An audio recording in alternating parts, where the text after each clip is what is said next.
It's the Real News Network. I'm Sharmini Puris coming to you from Baltimore. On Tuesday, in a rare bipartisan venture, in a vote of 258 to 159, Congress gave Mr. Trump a huge bump by allowing him to partially deliver on one of his signature campaign promises, rolling back the Dodd-Frank Act. Now, that's an act that was put in place to protect us from another financial collapse of the kind experienced in the Great Recession of 2008. Just after we, the taxpayer, bailed out the big banks and Wall Street, they were just a tad more inclined to be regulated. One feature of the Dodd-Frank Act that is still in place is that recently companies began reporting pay ratios between their CEOs and the median wage earner in their company. Now, this data was compiled by staff of the Representative Keith Ellison of Minnesota in a report called Rewarding or Hoarding, an examination of the pay ratios as revealed by Dodd-Frank.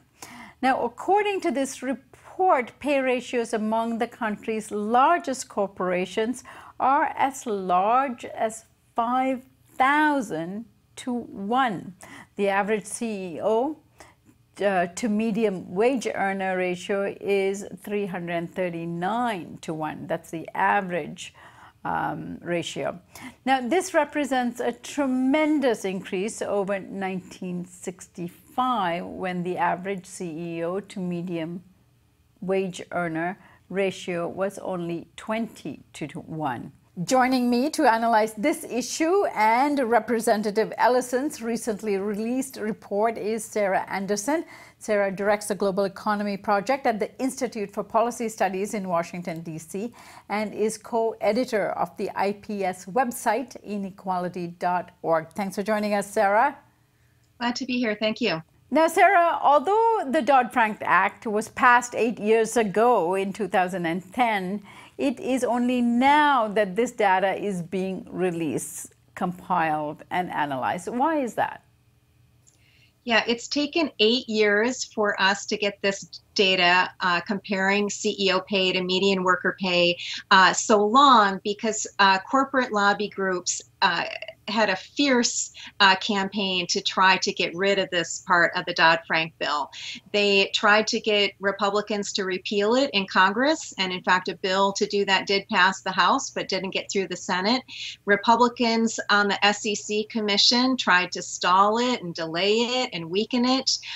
In the Trump Treasury Department, there was also an effort to get rid of it, but it stood because ordinary Americans and investors and others spoke out. They flooded the SEC with hundreds of thousands of letters demanding that this regulation move forward. And it was a big victory that we were able to defend this from all this attack. And so now the numbers are coming out. All U.S. publicly held companies have to report this number to the SEC, and the results are really staggering. As a new report by Congressman Ellison staff shows, what the highest ratio we've seen so far is 5,000 to 1 at Mattel, the company that makes Barbie dolls. So in other words, the CEO of that company makes almost 5,000 times as much in a year as their typical worker makes. And the average that Congressman Ellison found is about 339 to 1 among big U.S. companies. Now, Sarah, for a long time, it's been generally known that inequality ratios were out of control and that the gap between those who are very rich and those who are poor have been steadily increasing, widening since the 70s.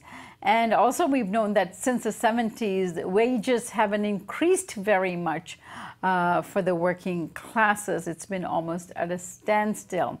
So what does this report tell us that's new that we didn't already know? What we're finding out now is what are the gaps within specific companies. So we've always known that the gap between CEO and average worker pay was large, but now we get to see which specific companies are doing the most to add to our extreme levels of inequality in this country. Which companies are sharing the wealth within the company, and which ones are just hoarding the wealth at the top through CEO pay.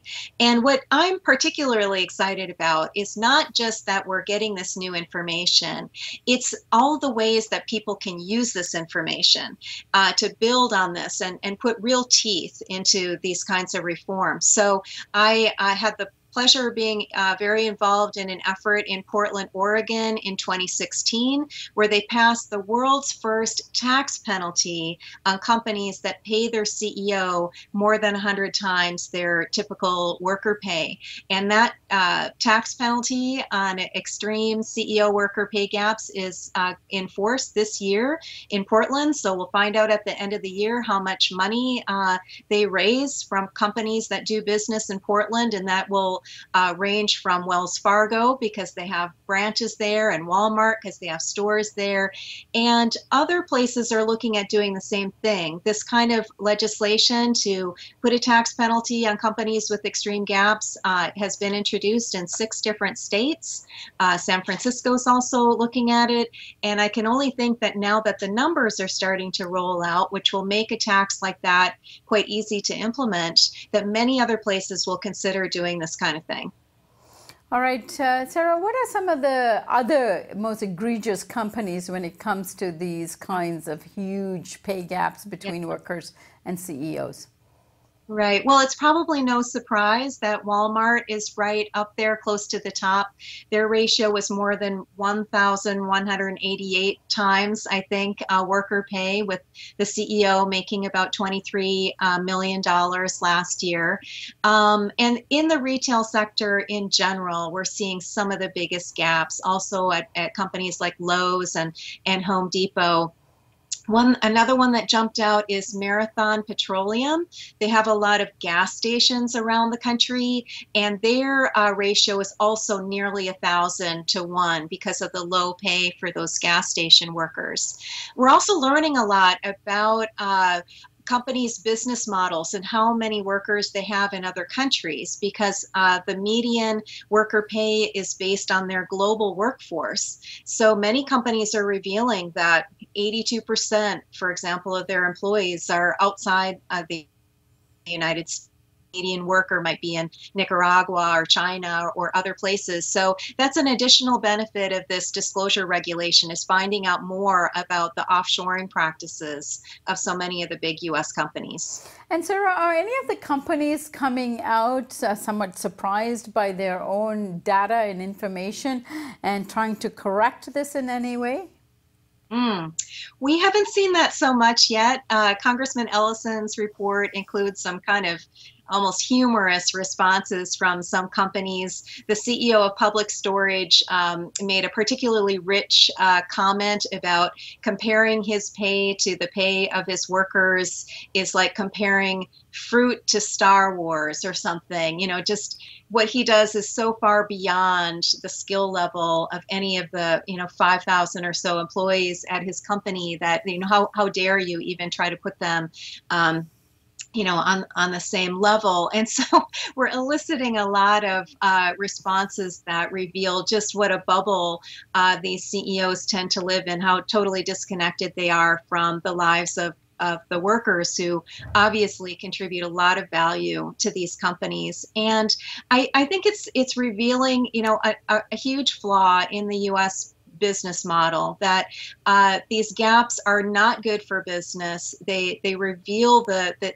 disconnect that can undermine employee morale and productivity, and that if we had narrower gaps, a lot of research coming out of business school shows that companies would be more productive, that everyone would feel more like they had a stake in what's happening at that company. So we're seeing a debate coming out of these numbers about what is a good approach to pay practices within companies that I think is very healthy. And another outcome of this could be that consumers look at these pay ratio numbers before deciding what companies they're going to spend their money on. You could compare, companies and put your dollars towards one that has a narrower gap to try to reward that kind of behavior. We're also looking at ways to incorporate this into contracting and subsidies policies, where maybe you shouldn't get government subsidies and contracts if you have these extreme gaps. And we point out that we already bar contributing race discrimination and inequality from getting contracts. Maybe we should also bar them if they're contributing in an extreme way through economic inequality. And Jeremy Corbyn in the UK, the head of the Labour Party there, has said that if he's in power, companies with gaps of more than 25 to 1 will not qualify for government contracts. All right, Sarah, now give us, let's end on a positive note. What companies are having I guess, a narrower gap when it comes to this ratio? Yeah. We're still sort of sifting through the numbers to see patterns. One thing we're going to be really interested in is to see if heavily unionized companies tend to have narrower gaps. I wouldn't be surprised to see that. You see at some of the utilities companies, for example, coming out with fairly narrow gaps, and they are heavily unionized. There's also some companies that have very median pay levels, that it could be a reflection that they have subcontracted a lot of their lower wage workers. So there's going to need to be a bit more research done, I think, before we can really point to any trends of, positive behavior in companies. The truth of the matter is, at virtually all U.S. corporations, the gaps are much bigger than they need to be. The Ellison report shows that the vast majority of big companies have ratios that are paying CEOs more than their workers would make in an entire career of like 45 years. And a lot of experts say if you go above a 25 or 20 to 1 gap, you are undermining your business effectiveness. And of course, you're obviously contributing to really extreme economic unfairness. All right, Sarah, thank you so much for joining us today. Very interesting report, and looking forward to your other findings as you unravel them. Right. Thank you so much. All right. Thanks a lot. And thank you for joining us here on the Real News Network.